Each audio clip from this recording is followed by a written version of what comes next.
Hello.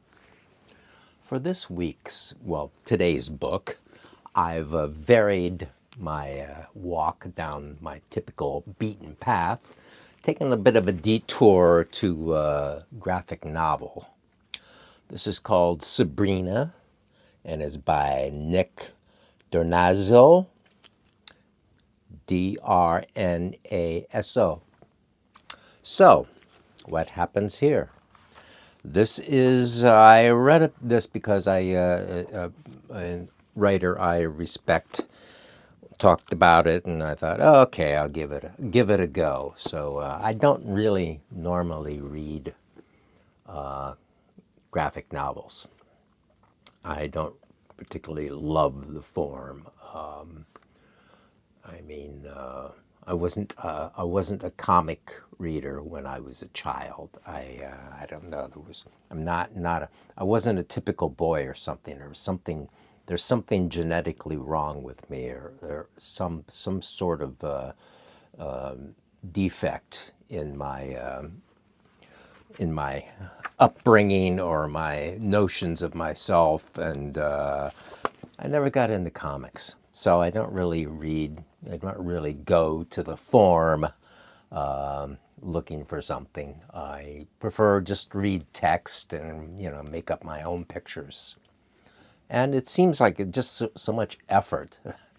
I think of all the effort people go to make all these pictures, with this story to go along with them. I doubt the ability of the form to present a whole lot of depth, I guess. So I'm a snob, is more or less what I'm saying. But this one is pretty good. I mean, it's quite of our times. Let's see, when is this published? It is published in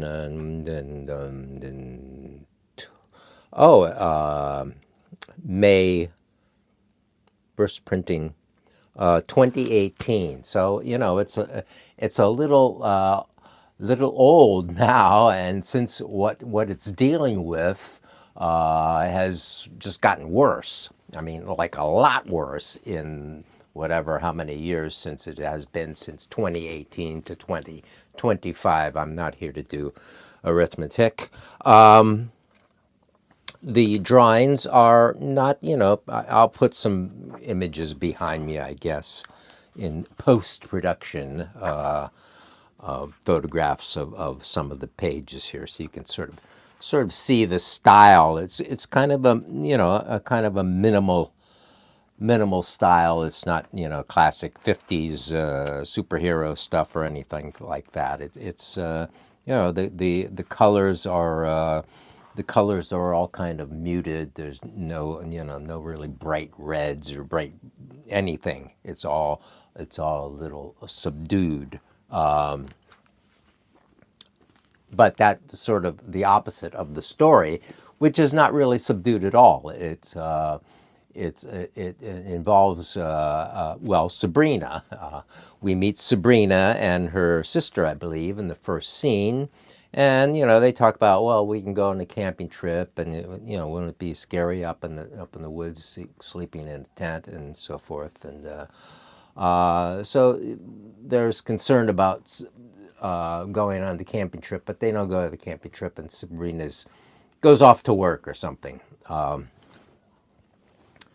And something happens to her. She vanishes, has been abducted or something. So from there, we switch to Calvin's house. And see, what is Sabrina's friend's name? Yeah, whatever. Sabrina has a boyfriend. Kind of has long hair. So that's kind of how you can distinguish the characters, by their hairstyle, because they all kind of have more or less the flat kind of same face, and they're not really very expressive. As I said, everything's kind of minimal. So Ted, I think, yeah, Teddy Ted. Ted shows up at his friend Calvin's house and needs to stay with Calvin after Sabrina has vanished. So Ted is in kind of a messed up state. He's lonely. He misses his girlfriend. He doesn't know what happened, and he's staying with Calvin, who is in the military. And Calvin is involved in some kind of sort of mysterious stuff. There's a lot of mysterious stuff going on in this story. Calvin is works on computers. He's a boundary guy or something. He's doing something with computers that is not particularly all fleshed out to us. And he's up for another job in the same kind of field. But there's sort of an implication that whatever he's up to is not all that wholesome, and there's a lot of not wholesome stuff going on in the story. Of course, we do find out ultimately what has happened to Sabrina, and it becomes this big national story. And she's been murdered. I don't think that's too much of a giveaway. And there is a snuff tape of the murder that the murderer has recorded and passed around. Ted, while Calvin's at work, Ted kind of is kind of melting down. He's doesn't feel like eating. He's kind of hanging out in the room there in his underwear. He finds a radio and starts listening to, sort of a conspiracy guy on the radio that, is kind of a Alec Jones sort of guy, I guess. So he's kind of being influenced by this guy, and there's all this talk of what's going on. Is there false flags going on? So that's why it's all kind of really current in what is happening in America today, because anytime there is something that goes on, there is a question. I mean, we have doubts all the time about what truth we are being told and how truthful it all is. Is Mangione the one guy who really did assassinate the insurance guy, or is he like another guy? Is it all set up? What about these guys? Is this the last couple of weeks since New Year's? What's the deal with these two terrorist things? The guy in New Orleans, and then the Cybertruck thing in Las Vegas. It's all this sort of murky stuff. We get some material about these things, and so that's kind of the atmosphere of this book. So that way, it's all very real and all kind of up to the minute as far as the paranoia and the weirdness that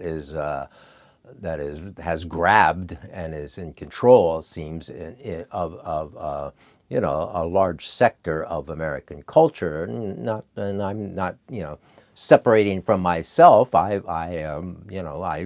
I look into some conspiracies myself that seem quite believable, and we don't really know what's going on, and we know that there is a super powerful, very, very well-funded military and intelligence system that's messing with stuff all the time, and trying ways to manipulate, and psyops and all this kind of stuff. So that's the atmosphere of this graphic novel. We do end up finding out what happens. Well, we don't really find out what happens. It kind of just ends, and that might be disappointing to some people, in that the mystery isn't all tied up with a nice ribbon at the end, and everything's put together for you, and it's the end. Happy life, everyone. No, it just sort of stops, because it's an ongoing story, and which is, kind of real as far as what we are facing in our world today, and all these things that are going on, and we know that there are more to be going on, like at any moment.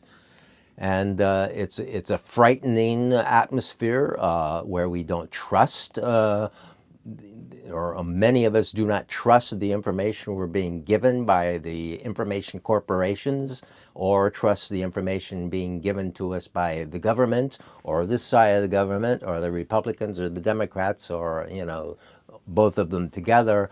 And that's what we have here in this story. It is down to it's not a grand story. It does settle on these individuals and conversations with the individuals. There's very little other than the voiceover of descriptions of what's heard on the radio. There is no other sort of descriptors. It's just dialogue, basically, between the characters that tells the story. So in a way, it's like a little play. I mean, it could be done as a play, a theater play. So I can see that this kind of graphic novel, anyway, is kind of really akin to theater.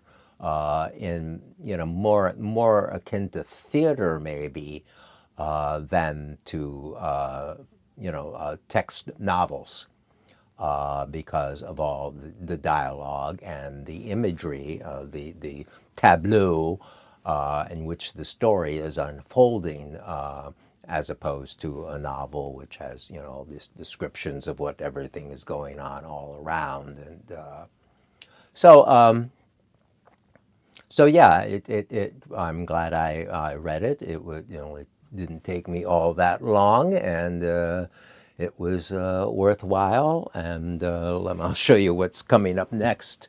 And while you might not be hearing from me for a little while, because I just started reading today, I started reading The Octopus by Frank Norris, from 1901, I guess, and this rings it in its 650-ish pages practically. So I'll be kind of quiet for a while unless I talk about more movies and things like that. So yeah, Sabrina, give it a go if you like graphic novels, and if you don't, then give it a go anyway. I got mine at the library. There's a lot of graphic novels at your local library, probably, and you might like it.